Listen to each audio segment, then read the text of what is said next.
जय सद्गुरुदेव। आइए इस चैनल के माध्यम से कुछ गुप्त साधना पद्धति को मैं आपके सबके सामने फिर से रूबरू हूँ लेकर के इस विषय को मुहूर्त और साधना में उपयोग होने वाला समय काल, इसके विषय में हम चर्चा करते हैं। चूंकि सद्गुरुदेव के निर्देशन में कार्य है तो ज्योतिष को छूता नहीं छोड़ सकते, इसलिए आज हम इस विषय पर चर्चा करेंगे। मित्रों, अध्यात्म ब्रह्म ज्ञान का क्षेत्र है। ईश्वर चिंतन इसका प्रमुख विषय है। इस चिंतन की अनेक पद्धतियां हैं और वे सब लक्ष्य अथवा उद्देश्य भेद पर आधारित है। ईश्वर चिंतन के माध्यम से कुछ साधक मोक्ष की कामना करते हैं, कुछ ज्ञान भक्ति अथवा वैराग्य के इच्छुक होते हैं, किंतु वर्तमान में अधिकांश साधक धर्म मार्ग पर चलते हुए सांसारिक सुख की लालसा से साधना मार्ग को अपनाते हैं। उनके जीवन में कहीं ना कहीं कोई ना कोई कमी है और वे इस कमी को साधना से पूरी करना चाहते हैं। जैसे कुछ लोगों के मेरे पास मैसेज आते हैं कि हमें लक्ष्मी साधना करना है, अप्सरा साधना करना है, कुछ को भूत प्रेत साधना करना है या किसी भी पराशक्ति की साधना करनी है। इस हेतु वे तत्पर हो जाते हैं और गूगल से या किसी किताब से उठा के साधना में प्रवृत्त हो जाते हैं। ऐसे फिर पता चलता है कि साधना असफल हो गई। जब असफलता हाथ लगती है या कुछ नुकसान होता है तो कहते हैं कि ये सब साधना पद्धति गलत है, मंत्र तंत्र होते ही नहीं है। और इन सब का मूल कारण जो वो समझ ही नहीं पाते, क्योंकि योग्य गुरु के पास बैठते ही नहीं है, ना ही उनके पास कोई गुरु है, या गुरु है भी तो वो उनका सही मार्गदर्शन नहीं कर पाते, या इस विषय पे पारंगत नहीं होने के कारण। क्योंकि अभी तो गुरुओं की बाढ़ आई हुई है। मैं संतों पे आक्षेप नहीं कर रही हूँ, लेकिन एक है कि उठा के कुछ भी दे देना या सही तरीका नहीं बताना, साधना पद्धति नहीं बताना, उसके सूक्ष्म तत्वों को का विवेचन नहीं करना, इसके कारण अधिकांश साधकों को असफलता का मुंह देखना पड़ रहा है। अब इसमें एक बात निश्चित है कि जिस उद्देश्य से आध्यात्मिक साधना में प्रवृत्त हों, तत्संबंधी नियमों का पालन करना उनके लिए अनिवार्य होगा।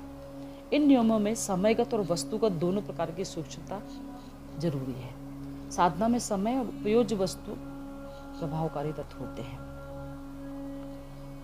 अब समय की प्रभाव अनुभूति हम सभी को होती है, लेकिन हम इसके इतने अभ्यस्त और अंतरंग हो गए हैं कि उस प्रभाव के विषय में कभी चिंतन मनन करते ही नहीं। ज्योतिष शास्त्र के प्रणेताओं ने गहन चिंतन किया और तभी वे इसे किसी निश्चित परिणाम परिवर्तन की घोषणा कर पाए और सिद्धांतों का प्रतिपादन किया। कवि कालिदास ने इस प्रक्रिया को बहुत ही सरस रूप से उपमा देते हुए कहा है कि व्यक्ति का ज्ञान धीरे धीरे क्रमशः ही बढ़ता है। मनुष्य क्रमिक रूप में विज्ञतम होता है अथवा विद्वान होता है। इस संबंध में उनका मूल छंद इस प्रकार है। कमलिनी मलिना दिवसात्मये शशिकला विकला क्षणदा छये इति विधि विदिते रमणी मुखम भवति विज्ञतम क्रमशो जना। शिक्षित जनों को छोड़ दिया जाए तो निपट, गंवार और मूर्ख व्यक्ति भी समय के प्रभाव अनुभूति को साक्ष्य दे सकता है। पौष माह के प्रभात के टुटरन, बैसाख जेठ की दोपहरी का ताप, सावन भादों की मेघ गर्जना, बसंती बयार के पुरवैया झोंके और लू मौगे की सनसनाती रातें व्यक्ति को सर्दी गर्मी ठिठुरन बेचैनी उत्साह उत्तेजना टूटन और निष्क्रियता से प्रभावित करती है। तो ये समय का प्रभाव है। तो क्या ये साधना पर प्रभाव नहीं डालेगा या साधना के समय मंत्रों पर प्रभाव नहीं डालेगा? ज्योतिष शास्त्र ने समय के सूक्ष्मतम कालखंडों का विशद विवेचना की है। एक सूर्योदय से दूसरे सूर्योदय के समय का एक अहोरात्र मानकर उसे घड़ी पलों में विभक्त किया। सामान्य गणना के लिए समय की सबसे छोटी इकाई पल मानी गई। पल से घटी, घटी से प्रहर, प्रहर से दिन रात से सप्ताह, पक्ष और महीने की परिकल्पना की गई। 12 महीनों की क्रमिक संयुक्त अवधि को वर्ष की संख्या दी गई और वर्षों के समूह को मानव जीवन की अवधि कहा गया। प्रत्येक व्यक्ति की जीवन की अवधि समान नहीं होती। कोई 5 वर्ष जीता है, कोई 50 वर्ष, कोई 80 वर्ष, इससे अधिक वर्षों का जीवन जी पाता है कोई। अब वस्तुतः यह होता है कि ज्योतिष शास्त्र के समय की लघुतम इकाई में भी ऋतु, महीना, पक्ष, दिन, घड़ी, पल और समय ब्रह्मांड की अवस्थिति और उनसे विकसित किरणों की प्रकाश आदि का प्रभाव जो है वो साधना पे पड़ता है। किसी बालक का जन्म होने पर तत्कालीन ब्रह्मांडीय स्थिति के आधार पर जब ज्योतिष सरलता से बता देते हैं कि शिशु का रूप, गुण, स्वभाव और भावी जीवन का घटना चक्र कैसे होगा, तो क्या इन ग्रहों का प्रभाव या इसकी सूक्ष्म से जो ऊर्जा होती है वो साधना काल पे नहीं पड़ती, साधना के मंत्रों पे नहीं पड़ती या उसकी ऊर्जा पे नहीं पड़ती? अवश्य पड़ती, किंतु हमें इस विषय पे ज्ञात नहीं है, जो कि आवश्यक है। जिस समय वायुमंडल में जैसा प्रभाव होगा, साधना में वैसी ही परिणति दृष्टिगोचर होती है। आध्यात्मिक क्षेत्र में मंत्र तंत्र की साधना में भी यह निश्चित किया गया कि किस समय कौन सी साधना प्रारंभ करना सफलतादायक होगा। आकाश में चंद्रमा, सूर्य आदि ग्रहों की स्थिति से वातावरण निरंतर प्रभावित होता है। जिस समय वायुमंडल में जैसा प्रभाव होगा, साधना में वैसी ही परिणति दृष्टिगोचर होगी, है ना। तो जब कृषि, विद्यारंभ, भवन निर्माण, यज्ञ, विवाह, अन्य मांगलिक कार्यों के लिए कालखंडों का निर्धारण किया गया ज्योतिष मर्मज्ञों द्वारा, तो साधना के लिए भी किया गया कि हम एक योग्य गुरु के निर्देशन में उनके कालखंडों का मुहूर्त में, उस कालखंड में या समय में उस साधना को प्रारंभ करें। अब वो मंत्र तंत्र की यंत्र की साधना है, आध्यात्मिक ध्यान की साधना है, योग की साधना है, यह आपके ऊपर निर्भर करता है कि आप किस क्षेत्र में उतर रहे हैं। चूंकि बिना गुरु के हमें कुछ भी पता नहीं होता है। दीक्षा मुहूर्त तक निर्धारित किया गया है कि दीक्षा हमें कब लेनी चाहिए। कहते हैं गुरु को ज्ञान का द्वारपाल कहा गया है। ज्ञान गुहा में प्रवेश करने, वहां की निधियों को प्राप्त करने में गुरु का योगदान अपरिहार्य है, अनिवार्य है। अतः चाहे जैसी भी साधना करें अथवा जीवन के चाहे जिस क्षेत्र में प्रविष्ट हो, उसके अधिकारी और योग्य मर्मज्ञ से दीक्षा अवश्य लेनी चाहिए। केवल पुस्तकों से पढ़कर किसी साधना में प्रवृत्त हो जाना श्रेयस्कर नहीं होता। गुरु से ज्ञान, दीक्षा, परामर्श आदि प्राप्त करने में मुहूर्त बहुत प्रभावी होता है। महीने जो होते हैं उनमें अनुकूल प्रतिकूल तत्वों का समावेश होता है। इस दृष्टि से गुरु दीक्षा प्राप्ति हेतु भाद्रपद, पौष के महीने सर्वदा वर्जित है। मलमास त्याज्य है। केवल वैशाख, सावन, आश्विन, कार्तिक, अगहन और फाल्गुन के महीने शुभ होते हैं। विशेषज्ञों के कथनानुसार इनमें भी कुंवार, कार्तिक सर्वश्रेष्ठ, अगहन, फाल्गुन मध्यम और आषाढ़, सावन निम्न कोटि के होते हैं। पक्ष यानी कि पाख, कृष्ण पक्ष तामसिक प्रवृत्तियों का पोषक है।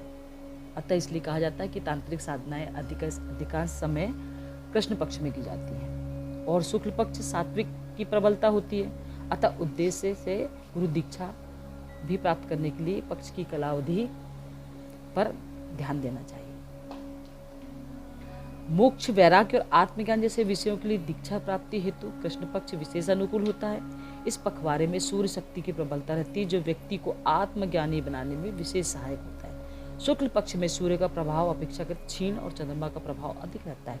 चंद्रमा भौतिक समृद्धि का प्रदाता है, अतः सांसारिक सुख और वैभव, स्त्री संपत्ति आदि के निमित्त की जाने वाली साधना हेतु शुक्ल पक्ष में प्राप्त की गई गुरु दीक्षा विशेष रूप से प्रभाव देती है, अनुकूल प्रभाव देती है।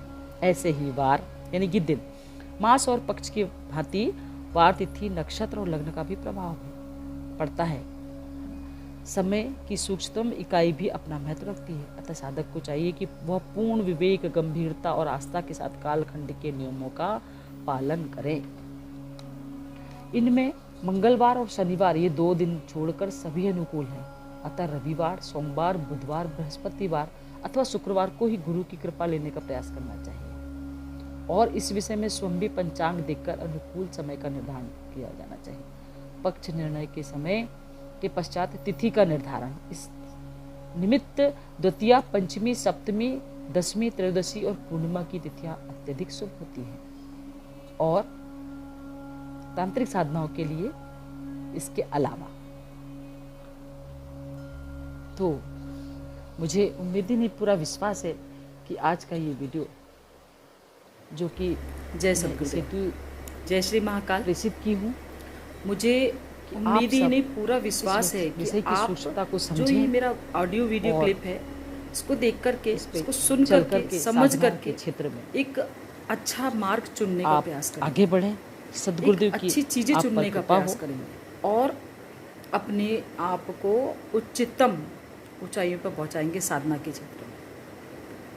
इसके बाद का जो हमारा वीडियो आएगा वो हम अपने शरीर की अशुद्धियों को दूर कैसे करें, इस पे होगा।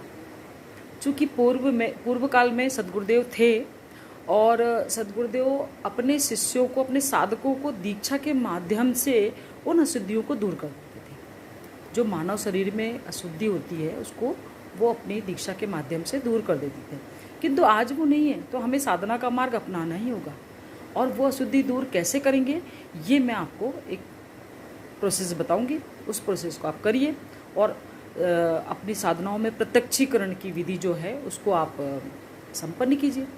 चाहे फिर वो योगियों की हो, ऋषि मुनि हो, कोई हमारे सद्गुरुदेव हो, कोई पराशक्ति हो, अपराशक्ति हो, आप उनको, अपने इष्ट को प्रत्यक्षीकरण अवश्य कर पाएंगे। जो भी साधना आप करेंगे, जब हमारे शरीर से अशुद्धियाँ दूर हो जाती हैं तो हमें निश्चित रूप से सफलता मिलती है साधनाओं में। अध्यात्म के क्षेत्र में हमारी कुंडलिनी शक्ति जागृत होती है, हमारे चक्रों को ऊर्जा मिलती है और चक्र जो हैं वो धीरे धीरे स्पंदित होते हुए जागृत हो जाते हैं। तो आइए हम आगे की ओर बढ़ते हैं, है ना। आप इस चैनल को ज़रूर सब्सक्राइब करिए, साथ में लाइक करिए और शेयर करिए। ये ज्ञान गुरुदेव का है और ये सबके तक पहुंचना चाहिए। अभी गुरुदेव की पुरानी मैगजीन्स उठा करके लोग अपने ज्ञान को बघार रहे हैं, वीडियो उठा करके, ऑडियो उठा के अपने ज्ञान को, अपने आप को ज्ञानी बना रहे हैं, है ना। कुछ क्लिप्स वीडियो के सद्गुरुदेव के दे देकर, जो कि आधे अधूरे दे रहे हैं, पूरे भी नहीं दे रहे हैं, है ना। साधनाओं के छोटे छोटे टुकड़े दे रहे हैं जिससे साधकों को लाभ मिल ही नहीं पा रहा और ये चीज़ अच्छी नहीं। यदि साधना देना है तो पूरी दीजिए, इससे सद्गुरुदेव का नाम खराब होता है कि साधना दी अधूरी। अब उसमें माला कौन सी लग रही है नहीं पता, उसमें यंत्र कौन सा लग रहा है नहीं पता, बस मंत्र दे दिया है, विधान दे दिया, छोटे छोटे क्लिप दे रहे हैं, पूरे भी नहीं दे रहे। तो ये चीज़ें बिल्कुल भी ठीक नहीं है। मैं आपको पूरे विधान दूंगी, है ना। दूसरी बात ये कि मेरे ब्लॉग को पढ़ करके कुछ लोगों ने उसकी कॉपी कर करके अपने आप को ज्ञानी बना दिया, बघार लिया। कुछ लोगों ने किताबी लिख ली, दिल्ली का एक बंदा उसने तो पूरी किताब लिख डाली। तो अच्छी बात है, लेकिन अब जब मैं लाइव आऊँगी तो ये तो वो कॉपी कर नहीं पाएंगे, इसलिए मुझे लाइव आना पड़ा। और मैं चाहती हूँ कि आप मुझे सुने, समझे और अपने आप को इन साधनाओं में उतार करके, इन नियमों का पालन करके आप आगे की ओर बढ़ें, साधना की उच्चतम इस ऊंचाइयों तक पहुँचे जैसे सद्गुरुदेव चाहते थे और आपकी मनोकामना पूर्ण हो सके। जिस क्षेत्र में आप जाना चाहते हैं वो कार्य पूरा कर सके। जय सद्गुरुदेव, जय निखिल। निखिल प्रणाम।